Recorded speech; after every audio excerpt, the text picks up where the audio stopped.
Best Irish music on irishradio.org with Jerry Byrne. Irish Radio, I'm Jerry Byrne. Today my guest is a gentleman who has an astounding musical talent and an astounding ability to sound incredibly like Johnny Cash. Now, he's the lead singer of an incredible tribute act called Cash Returns, and it's the Cash Returns show. I've played them many, many times on the programme. A top-class production, top-class vocals, and a truly incredible show. And on any of the promotional material I've seen, yep, you would swear it was Johnny Cash from many, many moons ago. I'm delighted to say hello to John Paul Mack. John Paul, how are you? Not too bad, Jerry. How are you? You keeping well? Not too bad at all. Surviving your way through the strange times we have.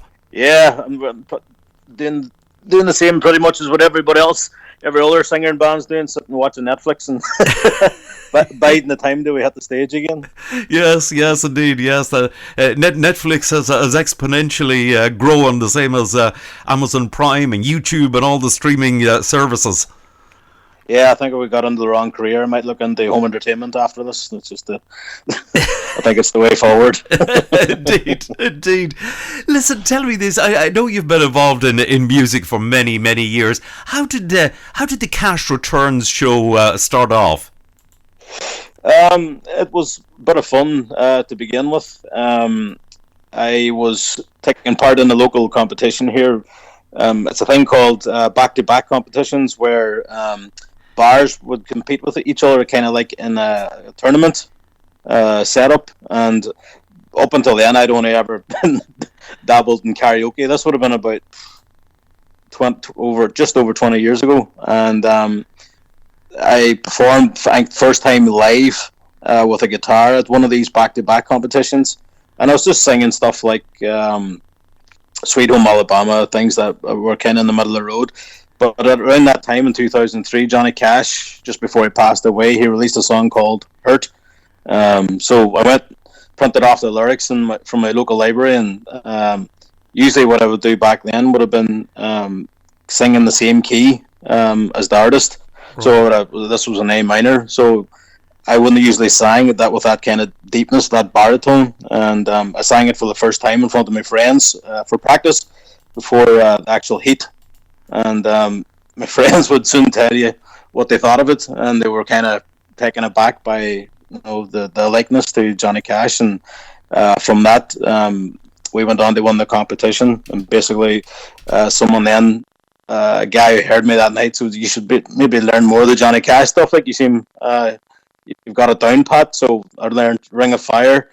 And then for the next couple of years, I was doing two-piece work, and I was doing jumping in and out of the Johnny Cash thing. But about 7 years ago, we got asked to do a show in Belfast, but I needed a full band, so I got a band together, and I brought in my sister, who was just finishing up her doctorate at the time, to play June Carter. And it was only meant to be for one show, and it sold out, and basically the venue wanted us back 2 months later, and we went and did two shows consecutively, one the Friday night, one the Saturday night, and from then those two shows sold out.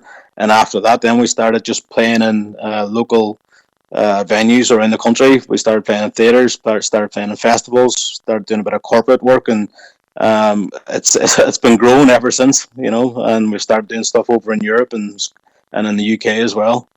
So it's been fun. It really has. I mean, it's an astounding. It's great to get an astounding reaction like that. And tell me, is your sister still with you in the band? No, Caroline, my sister, she left about 2 years ago. She's a clinical psychologist by trade, and then she started a family. So I have a goddaughter and an little niece as well. So two wee girls as well. So she had to take a step back. She wanted to settle on the family, So we had to go looking for another June Carter, and we have a girl now in from County Down, Karen, right, who's doing this stuff at the minute, and she's very good. Indeed, certainly, certainly sounds good. And the sort of the image you kind of portray in the show is of a young Johnny Cash from the earlier days. Well, I'm not most Johnny Cash tributes that are going about at the moment. It's usually an older man portraying him, but I always liked when the film came out in 2005, Walk the Line. I love the energy that Joaquin Phoenix had in the film. I like that idea, so I was trying to bring that like to the stage, that more kind of Sun Records era kind of boisterousness that the Cash was known for at the time. So I was trying to, because there's no point me as a young man standing letting on trying to be an old man. So I just kind of went back a bit, and I put a bit of myself in there as well. But I also tipped the hat with the kind of mannerisms the Cash would have did, with the head tilt back and pointing the guitar like a gun at the audience, and things like that, like just to keep on with doing it, and also obviously dress in black as well. Yes. It's it's certainly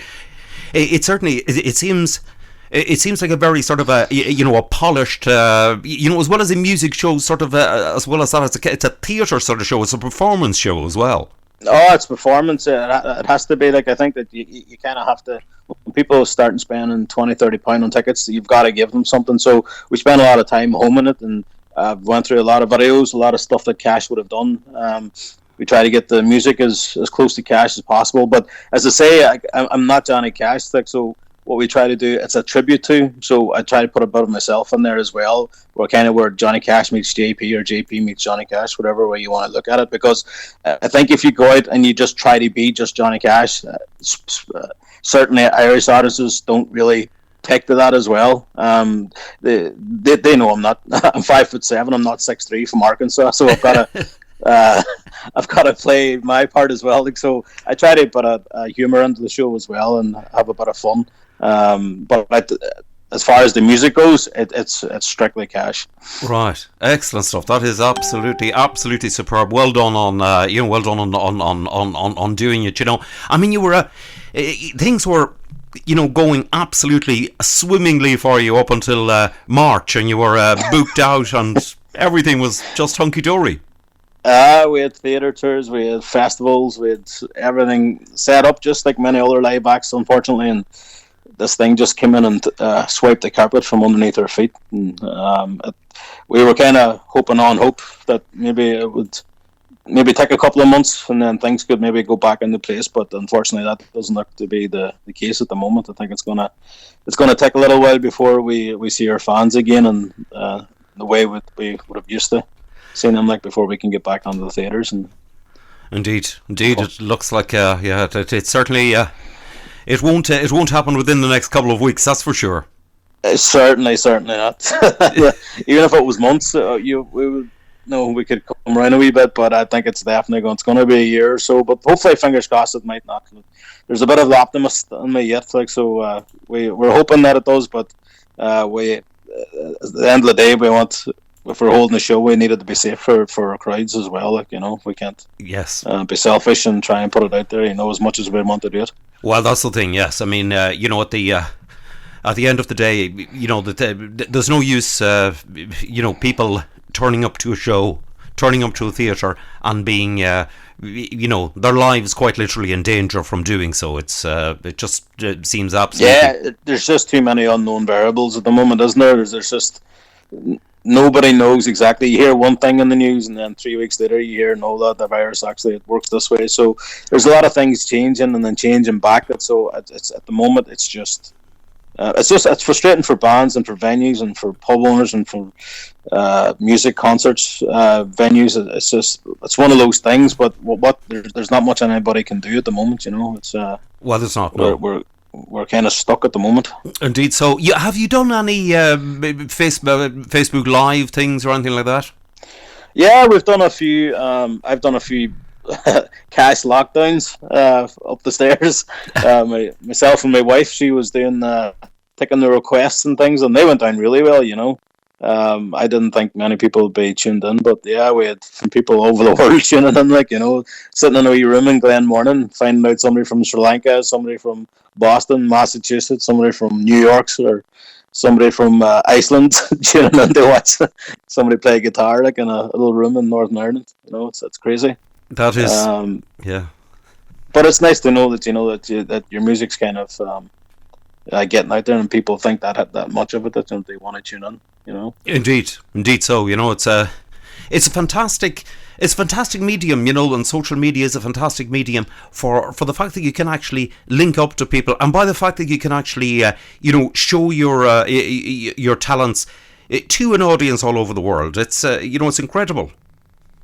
Yeah, things have come on leaps and bounds, and I think even more so now. I think that it was a platform that kind of went unused. Like, everybody knew about Facebook Live and knew about these things, but I know not a lot of artists would have used it. It was kind of, I suppose, we were kind of forced into it, and there was another learning curve, as I know there was for myself, to try, because you wanted to get your best sound out there, and you wanted to sound the best, and you wanted to make it come across as professional as possible. So I knew a lot of people were maybe struggled with it, but I think that people I got a lot of feedback from it. Like, people, families gathered around their TVs watching us and stuff. Like, they're able to hook it up to TV. So yeah, like, so for all social networking problems, it's nice to see it can be of good help sometimes as well. Like, for people who can't get out of the house. Indeed so. It's been. I think the whole thing with. I've mentioned it to a number of other artists that the whole thing with the streaming, it has just exponentially grown since the lockdown. In order for not alone to see the likes of yourself performing, but to even hear the likes of me doing the radio through to being able to keep in contact with family. Yeah, it's unreal. That's what I'm saying. Like, people are starting to learn all these things now. Like, people like wee grannies and uncles and whoever never went near this, now they've all got these tech heads on them now. They're all sitting with their iPhones with their Zoom calls and their YouTube and Facebook Live and everything going. Like, it's fantastic. It is absolutely fantastic, and it's one great thing that thankfully with this pandemic that there is that technology there, for the likes of yourself, to be able to show what you do through to somebody trying to keep, where it's incredibly important to actually be able to keep in touch with their sons, daughters, mother, whoever it may be. Yeah, like I know from like a professional point of view, like, it definitely helped ourselves, and actually kept me sane. I was able to play a bit of live music. It's not, they sit and play your songs in front of a little handheld phone. It is a bit strange. So I'm not going to say otherwise. Like, but in saying that, whenever you sit back and maybe a day or two later and you start reading through the comments and things, then there's a lot of support out there. So that's that side of it is absolutely lovely. Like, Indeed, absolutely. It's absolutely incredible, and well done on putting the the show together and putting such a a very impressive show and a very impressive sound. And you've taken out the album, some some cracking songs on it, like Hotel Yorba and some of the other ones, cracking production. Yeah, well, we tried to, like, at the beginning when we first started, like, we had a lot of people coming up and looking to buy CDs after the show, and I thought it would have been a bit of, pardon the pun, cashing in, but I just thought if you wanted to listen to Johnny Cash, you would just buy a Johnny Cash CD. But then I thought if I was going to do it, I needed to do something that was a little bit different and a point of difference from Johnny Cash. So what we did then was we started selecting a few songs actually that guys had wrote for me, and I wrote one myself. So I needed something that we put the Johnny Cash sound to, songs that I thought Johnny Cash would have been interested in, like that Creedence Clearwater Revival song, Looking Out My Back Door.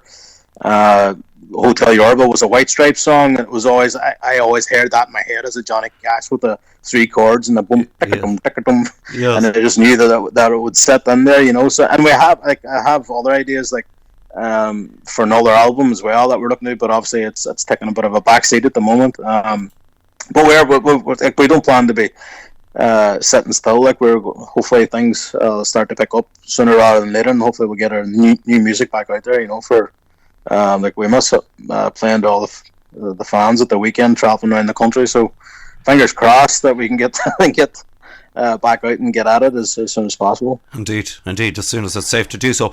John Paul, listeners, but lovely to catch up with you, lovely to speak to you, and listen, I wish you all the success and all the luck in the world, and hopefully when it's all safe to do so and you're back in action, you'll do a visit to the UK and around the London area. Well, 100%, Jerry. We'll definitely make our way over there. We'll definitely get something sorted.